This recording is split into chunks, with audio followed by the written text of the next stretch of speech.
Hello, Precious. Good evening. How are you? I hope you will be fine and okay. I am also fine. I welcome you in SSP Academy. I am teaching now you synthesis simple sentence में आपको मैं पढ़ा रहा हूं noun या phrase in opposition का प्रयोग करें। आपको समझना है कि जो मैं सिंथेसिस पढ़ा रहा हूं सिंपल सेंटेंस, इसमें आप पहला सेंटेंस पढ़ रहे हो सिंपल सेंटेंस। इस सिंपल सेंटेंस में रूल नंबर 5 जो है नाउन या फ्रेज इन अपोजिशन का प्रयोग करके। अपोजिशन क्या होता है? अपोजिशन साइड बाय साइड, पास पास, बगल बगल बगल में जो रखा जाता है उसको कहते हैं। तो यहां पर आपको देखना है कि अपोजिशन का अर्थ साइड बाय साइड होता है। क्या होता है? यानी आपको ध्यान देना है कि नाउन या फ्रेज इन अपोजिशन का प्रयोग करना है और कैसे करना है, एक एग्जांपल के माध्यम से आप देखोगे। तो अपोजिशन का अर्थ साइड बाय साइड यानी पास पास, करीब करीब होता है। इसलिए किसी नाउन या फ्रेज को उस नाउन के बगल में रखा जाता है जिसकी व्याख्या की जाती है। जो नाउन या फ्रेज अपोजिशन में रहता है उसे दो अल्प विराम यानी कामा के बीच में रखा जाता है। इसके दो पॉइंट है, आप याद रखिएगा। मैं ये जो सिंथेसिस में सिंपल सेंटेंस आप पढ़ रहे हो वो नाउन या फ्रेज इन अपोजिशन के नियम में देयर आर 2 पॉइंट्स। दो प्रकार से, दो बिंदुओं से बनता है। दोनों बिंदु हम आपको बताएंगे। ध्यान रखना है आपको कि इन दोनों बिंदुओं को अच्छी तरीके से समझना है। जब तक आप अच्छी तरीके से किसी चीज को समझोगे नहीं तब तक उसका बेहतरीन एग्जाम्पल आप नहीं कर पाओगे।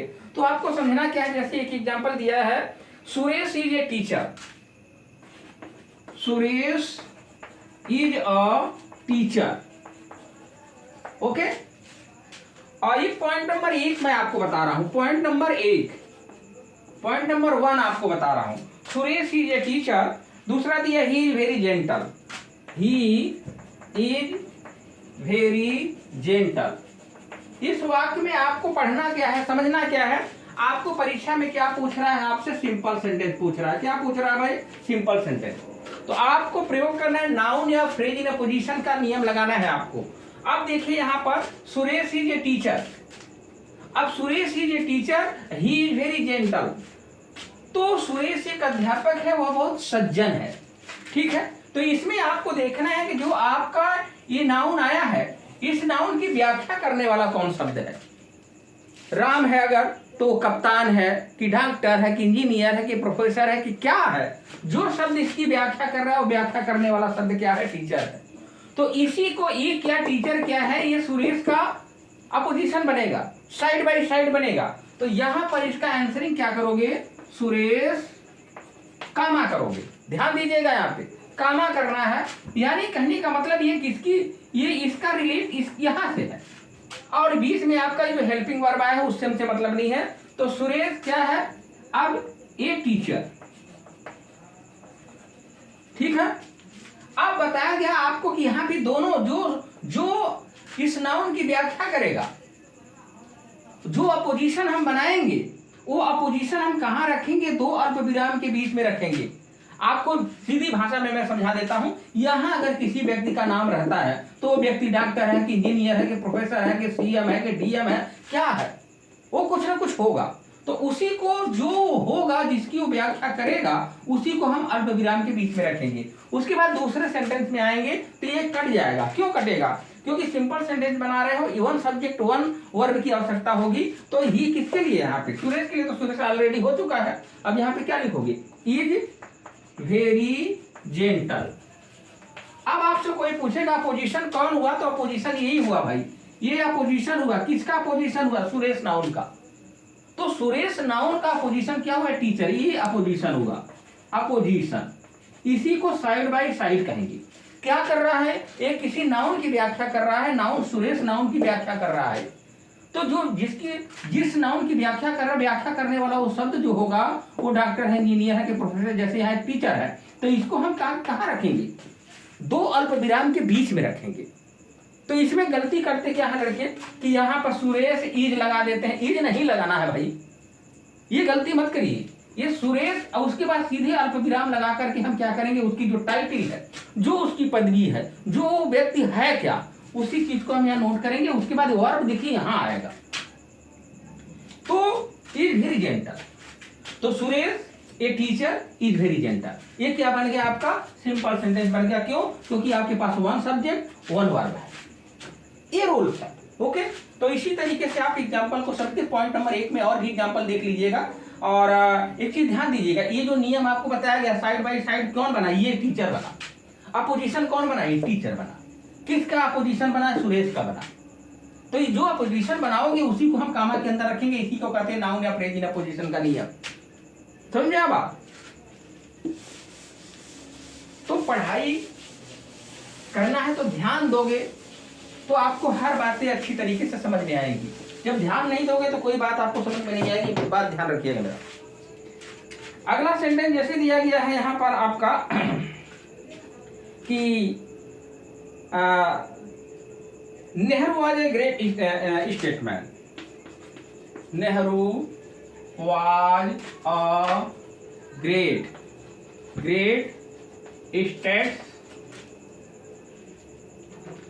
Statesman.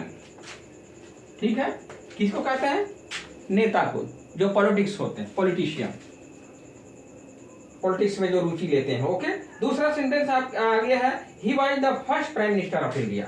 He was the first, ठीक है, he was the first prime minister of India, prime minister of India. ये दो सेंटेंस है। अब इसको कहा आपके सिंपल सेंटेंस बनाने के लिए। ठीक है, तो सिंपल सेंटेंस बनाने को कहा तो Nehru was a great statement. Nehru एक महान नेता थे। ठीक है, अब he was the first prime minister of India. तो अब ये देखेंगे इसमें बड़ी पदवी है कौन भाई, ये भी ध्यान देना हमें आवश्यक। अगर यहाँ पे स्टेटमेंट से बड़ा नेता तो बहुत होते हैं, नेता तो बहुत होते हैं, लेकिन प्राइम मिनिस्टर का जो पद होता है वो सब नहीं होते, वो कोई एक चुना जाता है। तो इसमें सबसे बड़ी पदवी नेहरू का क्या हुआ, साइड बाय साइड क्या होगा, ये first prime minister of India होगा। तो इसमें बच्चे घबराने की कोशिश न करिए, इसमें देखा करिए कि नाउन, अगर जो नाउन यहाँ आया है उसकी सबसे बड़ी पदवी है क्या। जैसे इसमें एक है कि ठीक है नेता है, ठीक है, अब यहाँ पे नेता है तो नेता तो बहुत होते हैं, उसमें सबसे बड़ी पदवी क्या है आपकी, the first prime minister of India. इसको साइड बाय साइड बनाना ज्यादा सुटेबल, ज्यादा बेहतर माना जाएगा। तो यहाँ पर लिखोगे नेहरू, ठीक है। अब इस नाउन का साइड बाय साइड बनाओगे the first prime minister of India. जो पदवी होगा, देखो भाई उतना लिखते हैं, बेसी नहीं लिखते हैं, याद रखिएगा। तो द फर्स्ट प्राइम मिनिस्टर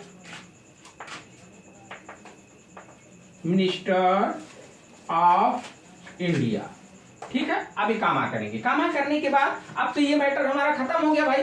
इसमें प्राइम मिनिस्टर के लिए जो आपको लिखना था आपने लिख दिया। अब इसमें आ जाएंगे was a great statesman, was a great statesman, ये हुआ। अब ये आपका साइड बाय साइड देखिए, ये आपका साइड बाय साइड बना, ये अपोजिशन हुआ आपका अपोजिशन। इसी शब्द को बोलेंगे, किसका पोजीशन है ये ध्यान। कोई पूछे कि किसका साइड बाय साइड किसका बना, किसका पोजीशन बना, तो बोलोगे किसका, नेहरू का बना। तो इस नेहरू शब्द जो नाउन आया है इसका पोजीशन कौन बना, the first prime minister of India. और जो अपोजिशन बनेगा उसको कहाँ रखेंगे, अल्पविराम के बीच। और इतना करने के बाद फर्स्ट पॉइंट मैं बता रहा हूँ, वर्ब आपका यहाँ आना चाहिए, ये चीज ध्यान रखिएगा। कभी वर्ब यहाँ लगाने की कोशिश मत करिएगा, साइड बाय साइड यहाँ लगा रहे हैं, यहाँ वर्ब मत लगाइएगा, अन्यथा वाक्य गलत हो जाएगा। अब आपके पास one subject one verb, this is simple sentence. Okay, next example देखो। तो अभी फर्स्ट पॉइंट में बता रहा हूँ, फर्स्ट पॉइंट कैसे कन्वर्ट करते हैं, कैसे चेंज करते हैं, कैसे सिंपल सेंटेंस बनाते हैं, इसको आप देख रहे हो। ठीक है, आगे जैसे एक एग्जांपल आपका है यहाँ पर, Kalidas was a great Sanskrit poet. Kalidas was a great Sanskrit, कौन सी भाषा भाई, संस्कृत पोएट। ठीक है, अब ही was the author of the Shakuntalam. He was the author of the Shakuntalam.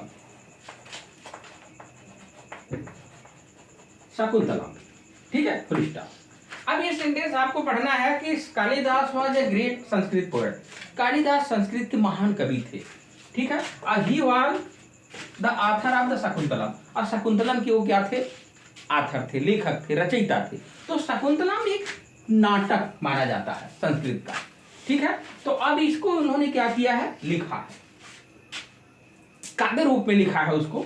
तो अब यहाँ पर Kalidas was a great Sanskrit poet थे, तो he was the author of the Shakuntala. अब इसको आपको साइड, अब देख रहे हैं कालिदास की सबसे बड़ी पदवी है क्या? इसमें सबसे बड़ी टाइटल कालिदास की है क्या? कालिदास की सबसे बड़ी टाइटल क्या है? ए ग्रेट संस्कृत पोएट है, ठीक है। ऑथर ऑफ, तो ऑथर तो मतलब तमाम रचनाएं वो किए, तमाम क्रिएशन उन्होंने किया। तो अब यहाँ पे सबसे बड़ी टाइटल इनकी ये मानी जाएगी, इसको हम लिखेंगे। तो अब यहाँ पे लिखेंगे कालिदास, ठीक है। साइड बाय साइड ही बनाएंगे। किसको बनाएंगे? A great Sanskrit poet, a great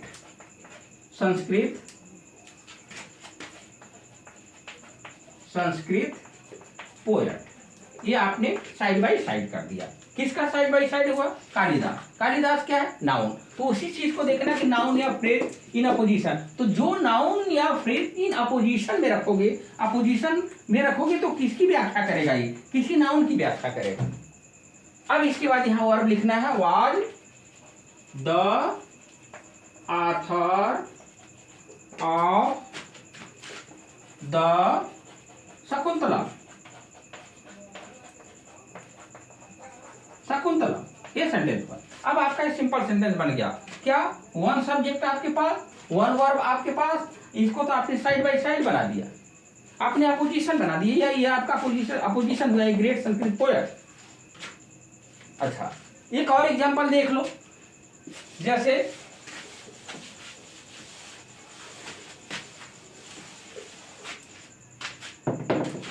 Kapil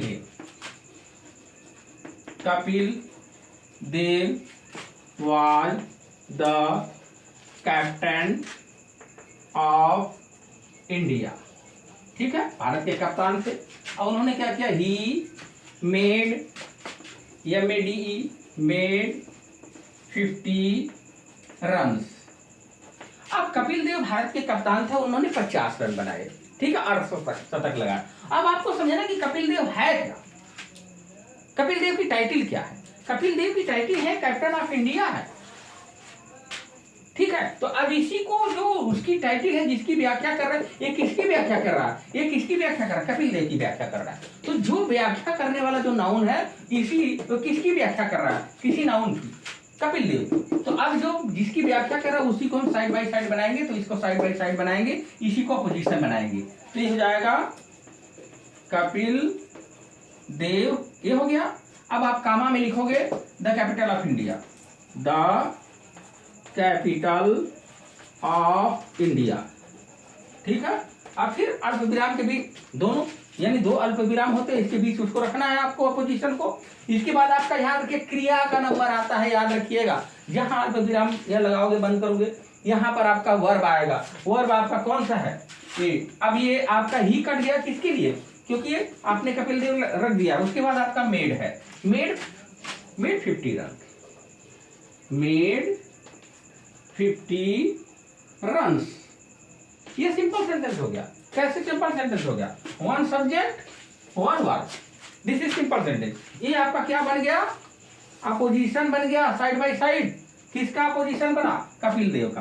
तो यही आपका अपोजिशन बना, ठीक है। तो बच्चे ये ध्यान दें कि जिसका नाउन, जिस नाउन को यहाँ लिखोगे, उसकी सबसे बड़ी पदवी क्या है, वो कौन सा नाउन इसकी व्याख्या कर रहा है?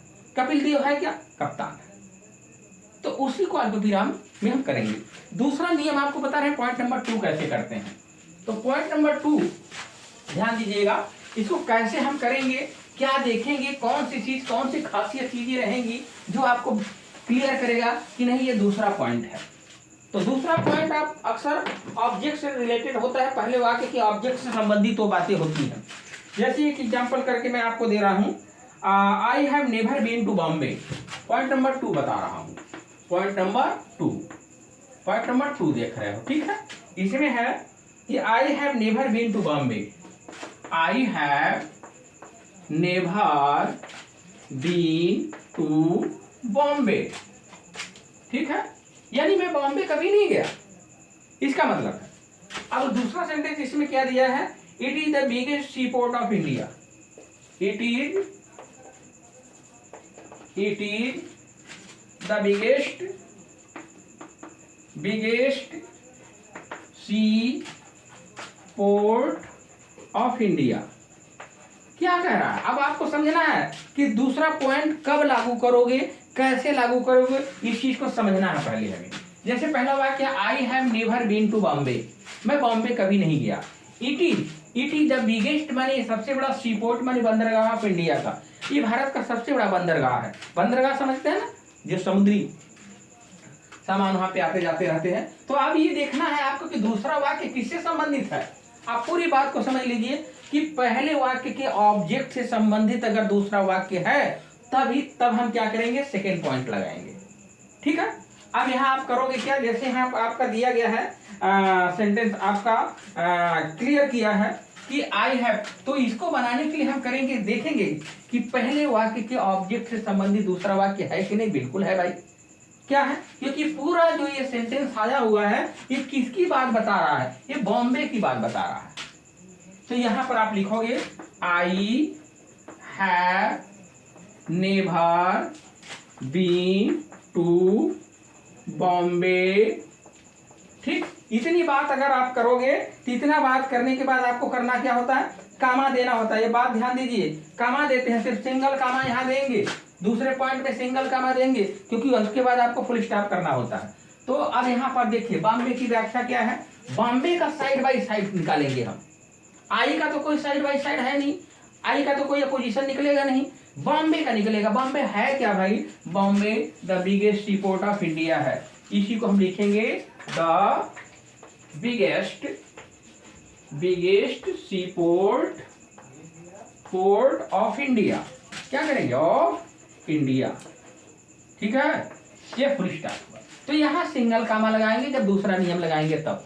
एक और एग्जांपल, जैसे आप देखिए इसका, समझना है भाई, समझोगे तो हर बात समझ में आ जाएगी क्लियर।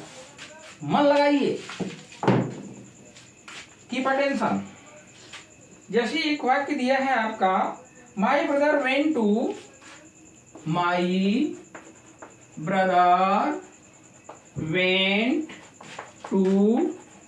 दिल्ली, ठीक है, my brother went to Delhi. दूसरा वाक्य है Delhi is the capital of India. दूसरा सेंटेंस है Delhi is the capital of India. ये दूसरा पॉइंट मैं बता रहा हूं भाई, ध्यान दीजिएगा। अब इसमें देखिए, अब आपको मैं बार बार बता रहा हूं दूसरा पॉइंट कब लगाओगे, पहले वाक्य के ऑब्जेक्ट जो पार्ट है, अंतिम जो शब्द है, अंतिम जो नाउन है, उसकी व्याख्या क्या दूसरा वाक्य कर रहा है, बिल्कुल कर रहा है। My brother went to Delhi, ठीक है, कहाँ गया, दिल्ली गया। दिल्ली है क्या भाई, Delhi is the capital of India. तो दिल्ली की व्याख्या यहाँ की गई है। दिल्ली की व्याख्या करने वाला कौन शब्द है, the capital of India. Delhi को क्या कहते हैं, भारत की राजधानी कहते हैं। तो उसी को साइड बाय साइड हम बनाएंगे। तो लिखेंगे यहाँ पर my brother went to Delhi, ठीक है। आप सिंगल कामा लगाएंगे दूसरे वाले पॉइंट पे, सिंगल कामा। अब आपकी दिल्ली का साइड बाय साइड क्या हुआ, जैसे यहाँ पर बॉम्बे का साइड बाय साइड क्या हुआ, ये क्या, the biggest sea port of India हुआ, यही साइड बाय साइड हुआ, पोजीशन हुआ। यहां पर दिल्ली का साइड बाय साइड क्या होगा, द कैपिटल ऑफ इंडिया है भाई, ठीक है। अब यही आप फुल स्टॉप कर देंगे। यही ये शब्द बना, किसका बना, अपोजिशन बना। क्यों अपोजिशन बना, क्योंकि किसकी व्याख्या कर रहा है, ये शब्द किसकी व्याख्या कर रहा है, दिल्ली की व्याख्या कर रहा है। यहाँ पर the biggest sea port of India किसकी व्याख्या कर रहा है, ये बॉम्बे की व्याख्या कर रहा है। तो अपोजिशन ही हुआ, ये अपोजिशन हुआ, the biggest sea port of India opposition हुआ किसका, बॉम्बे का। यहाँ पे द कैपिटल ऑफ इंडिया किसका अपोजिशन हुआ, दिल्ली का। तो इस तरीके से कब बनाएंगे, ध्यान दे, बार बार मैं कह रहा हूं, I have never been to Bombay. और इस बॉम्बे की व्याख्या करने के लिए दूसरा वाक्य इसमें दिया गया है, I have never been to Bombay. Bombay की व्याख्या करने के लिए दूसरा वाक्य है। तो बॉम्बे है क्या, Bombay the biggest T port of India. यहाँ पे दिल्ली है क्या, कैपिटल ऑफ इंडिया। तो जो मूल रूप से शब्द होते हैं उन्हीं शब्दों को हम यहाँ पर साइड बाय साइड बनाते हैं और देखते हैं तो किसकी व्याख्या कर रहा है। समझे आप बात। एक और एग्जांपल आप देखने की कोशिश करो। जैसे यहाँ पर एक शब्द आया है, मिल्टन वाज अ, इसमें एक सेंटेंस दिया है, Milton was a famous English poet. अब अपना आप दोनों में मिक्सचर करके आप देख लो। अब आपको कोई पॉइंट नहीं, 2 ही पॉइंट है, दोनों पॉइंट से देखो किस पॉइंट से बन रहा है। तो Milton was a famous English poet, Milton was. अब आपके ऊपर है कि अब आप समझो कि पॉइंट नंबर 1 का है कि पॉइंट नंबर 2 का है एग्जांपल। तो Milton was a famous English poet, was a famous English poet, ठीक है। Milton was a famous English poet. अब उन्होंने क्या किया, कहा गया सेंटेंस आपका, he was blind, he was blind. Milton बहुत ही जीनियस आदमी था भाई, बहुत ही फेमस पोएट था। पैराडाइज लॉस्ट, पैराडाइज रीगेंड इसे लिखा। तो अब मिल्टन है क्या भाई, ये फेमस इंग्लिश पोएट है ये, ठीक है। फर्स्ट रूल है यहाँ पर, फर्स्ट पॉइंट से बन रहा है मिल्टन अपोजिशन, क्या, ए फेमस इंग्लिश पोएट। यहां कामा बंद कर देंगे। अब इसके बाद लिखेंगे ही कट गया क्योंकि किसके लिए आया है, मिल्टन के लिए। अब क्या लिखोगे, वाज ब्लाइंड, ठीक है। तो ये रूल्स है। अब इस रूल्स के तहत एक एग्जांपल और देख लो। अब जैसे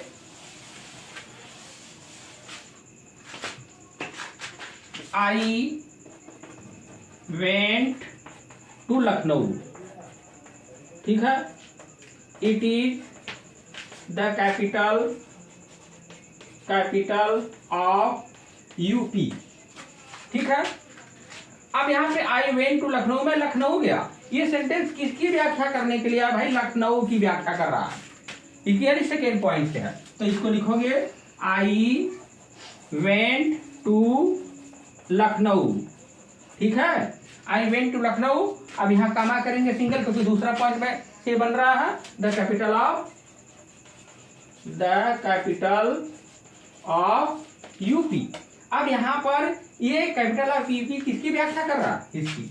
तो अपोजिशन कौन हुआ, अपोजिशन ये हुआ, अपोजिशन हुआ, साइड बाय साइड हुआ, किसकी व्याख्या कर रहा है, लखनऊ का। वैसे यहाँ पर किसकी व्याख्या कर रहा था, यहाँ आप देखेंगे ऊपर जो था, हाँ, यहाँ पर किसकी व्याख्या हो रही थी, यहाँ पर ये मिल्टन की व्याख्या हो रही थी।